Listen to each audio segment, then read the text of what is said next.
Hey guys, here's our last video for Sunday afternoon, and this one's going to be about problem solving, or maybe a better way to put it is becoming a problem finder. One of the things I've learned after listening to a bunch of tapes and CDs, I guess maybe, or TED Talks, etc., is one of the biggest mistakes salespeople make, and I have definitely made this mistake, is we feel so limited in the time that we have with whoever we're calling on. And especially in our world where we walk in and again, we can feel like an interruption or distraction in the day. And you can tell that if you're trying to go in and detail a person and ask them those probing questions and all that, if you feel like me, a lot of times I feel like, gosh, I only have 2 minutes and I really want to talk about fall prevention or med management. So let me get in there and make sure I get everything out that I want to say and as quickly as I can, so I'm not such a distraction in their day.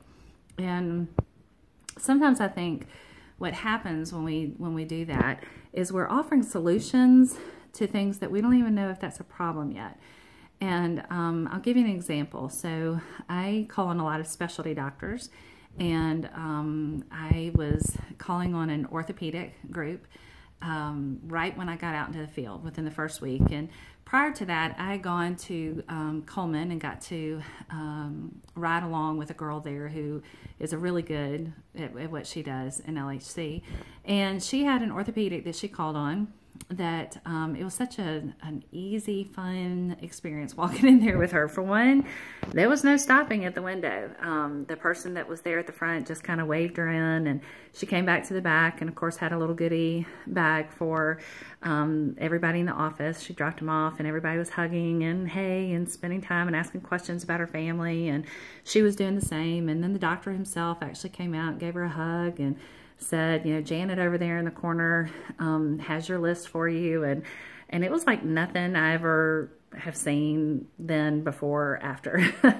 But she had established such a relationship with this group and had figured out a need in that group that I really didn't put all of that together. All I saw was, wow, she made this look so easy. And what happened was the doctor was giving her his surgery list and saying, call these people, go ahead and get them on your caseload before surgery. Go ahead and set it all up.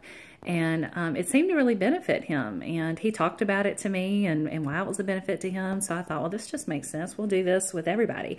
So I come back to Auburn in my first 2 weeks. I have a pretty big orthopedic group. I went in and kind of tried to do the same thing. I better up the people in the front. I figured out, not intentionally, how to break into the back. It just happens to be they share a back hallway with the hospital. So I had come in from the back side, didn't even have to go through the front to get in. Met a couple of doctors. Auburn's kind of a small town, and some people I knew who worked in the office. So, you know, I'm visiting with people and whatnot. I meet a couple of doctors, and it's very casual, very nice conversation. And then so I told them what was going on in Coleman. I never asked, would this be something that would really help y'all? But I said, you know, I feel like this might be a good way to serve your office if we could do something like this. So I met with every MA and met with the office manager, and I'm just gangbusters thinking I'm about to kill it with these referrals from here, left and right and whatnot. Well, anyway, did this for a couple of days during that first week. Second week I came back and I brought some orders for them to sign, and I'm still even learning about how all that works and whatnot. And the main doctor of the place, who had been very pleasant with me, kind of took me back into the back hallway and very firmly and with a tone that I had not been spoken to as an adult, said to me, you don't own me. And I just remember thinking, excuse me? He was like, yeah, you don't own me. And I can make any decision I want to with whoever I want to see my patients. And I was so blown away because the conversations leading up to that time had been very pleasant. He had been the doctor that did knee surgery on my mother-in-law, so we had that in common and whatnot. And come to find out, like, it was such a shock to me. He gave me my folder of things to sign and told me to come in the front door, that they don't allow reps back. And I thought, what on earth have I done? Well, I made a huge mistake, which I'm willing to admit.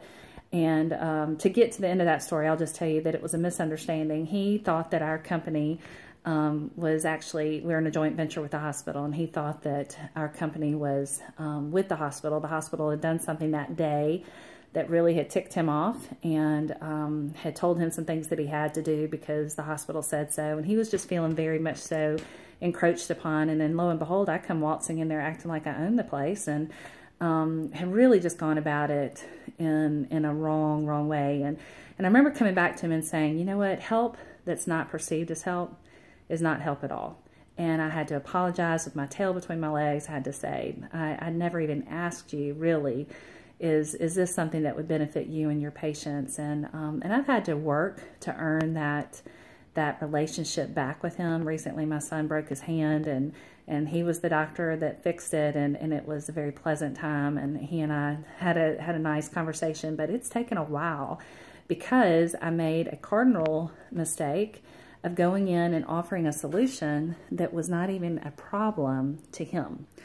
So having said that, one of the things that I wanted to encourage y'all to do is to learn how to be a good questioner. And I know we always don't have time for this. This is not something that you're necessarily going to go and do on every call that you make.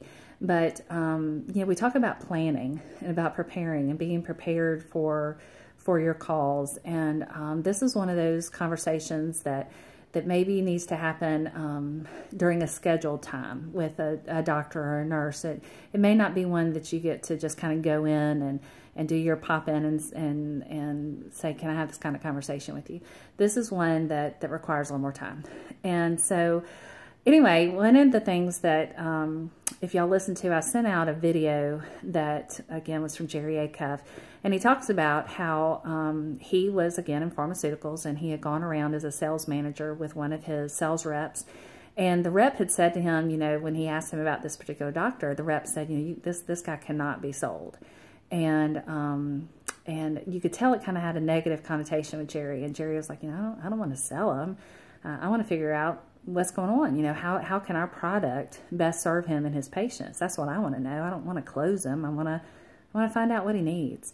So he goes in, he has this conversation with the doctor, and I happened to actually talk with Jerry Acuff. I called him on the phone. He offers for you to do that. Any of y'all can call him. And I asked him specifically about this product. Well, interestingly, it was a product my husband used to sell.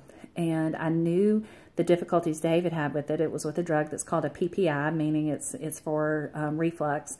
You know, you've got Nexium and Pepcid and I don't know, all the other things that you can have. But anyway, they all pretty much are the same. And a lot of times people would look at the product as this is just like anything else. And so Jerry had gone in and he asked some probing questions. And one of the things he talks about is how a lot of times people have a bias when they're salespeople. People look at you like you're biased towards your product. Of course, we're going to go in and say we've got the best product out there. But in all actuality, our doctors feel like, you know, if you're home health, you offer nursing, you offer PT, OT, speech, you have a CNAs that can come in and bathe, you have a social worker. I mean, what makes you any different than anybody else? And I think that's a very valid question. We talk all the time, you know, what are differentiators that we have? But getting back to being a problem finder, a problem solver, Jerry talks about how he says to this guy, you know what? I love how he says this too. He said, our product is not for everyone. And in order for me to best know if our product is right for you, would you be okay if I asked you a couple of questions? And he begins to ask him questions about his patients. He asks him questions about his office and how it's run. And if you play this out in your mind about what we do, that is a great lead-in. You know, our product is in home health it's not for everybody, Mr. Primary Care Physician. The way for me to know if this is a good thing for you is would you mind if I asked you a couple of questions? Do you have patients that are over the age of 65? Okay, you do. You know, what's the biggest concern you have about those patients? And then listen, be quiet and listen. You know, asking them the questions of, if you use home health, what do you use it for? When's the last time you actually referred somebody to home health? How did that turn out? And if you could start to really probe and ask the questions of him, and then maybe the nurse, you know, when you've had somebody that's used home health, how did that benefit you? Did it benefit you at all? And be quiet and listen. And then be able to, you know, instead of coming in, let me tell you what the opposite of that is, where you come in and you meet with the doctor and you say, hey, you know, I'm Ashley, I'm with Home Care of East Alabama, Home Health. And I just want to tell you a little bit about our product. You know, you've got patients. I mean, we see that you have patients over the age of 65, and, you know, we do fall prevention, and we can definitely help educate your patients, and we can do some med management, and we can do this and we can do that. We offer PT, we offer OT, and we offer speech. I mean, stuff that they already know. But you go in and you tell them everything. You've yet to ask them a question. And then you feel like you've done a great job. You finish their lunch, they get up, they sign your paper, and they go to their office. And what have you really done? You've told them what they already knew. And so a different approach could be, let's ask good questions. Let's be a good problem finder. Let's be a good problem solver.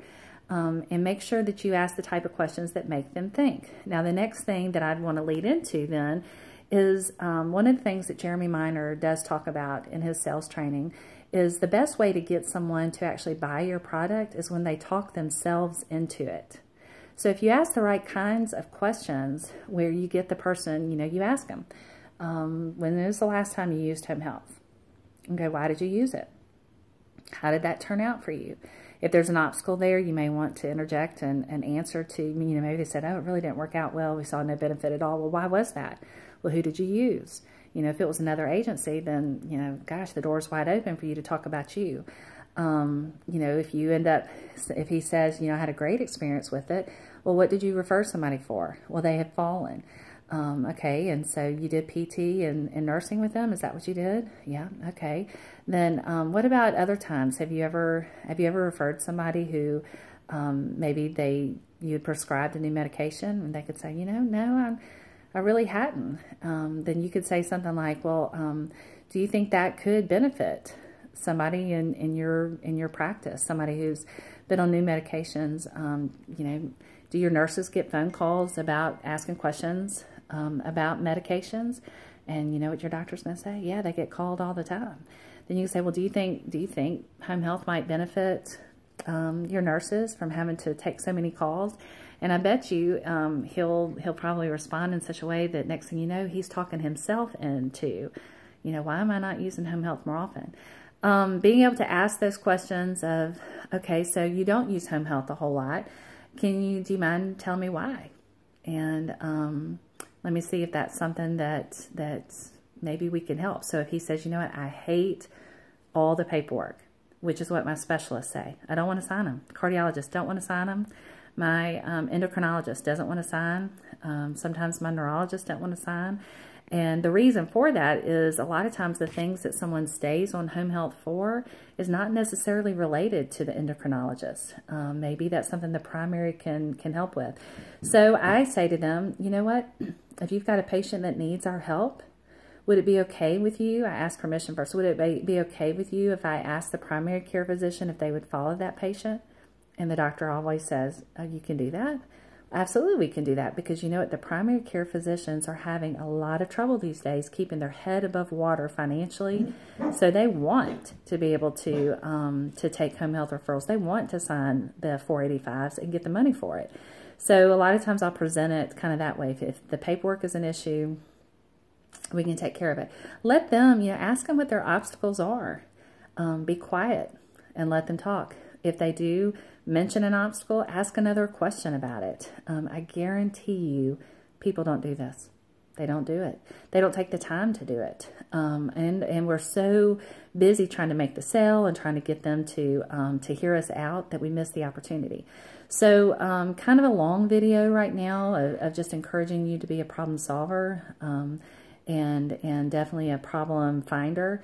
Make sure you ask the right questions. We talked about not being biased, about being able to say, it's okay, you know, this product isn't for everyone.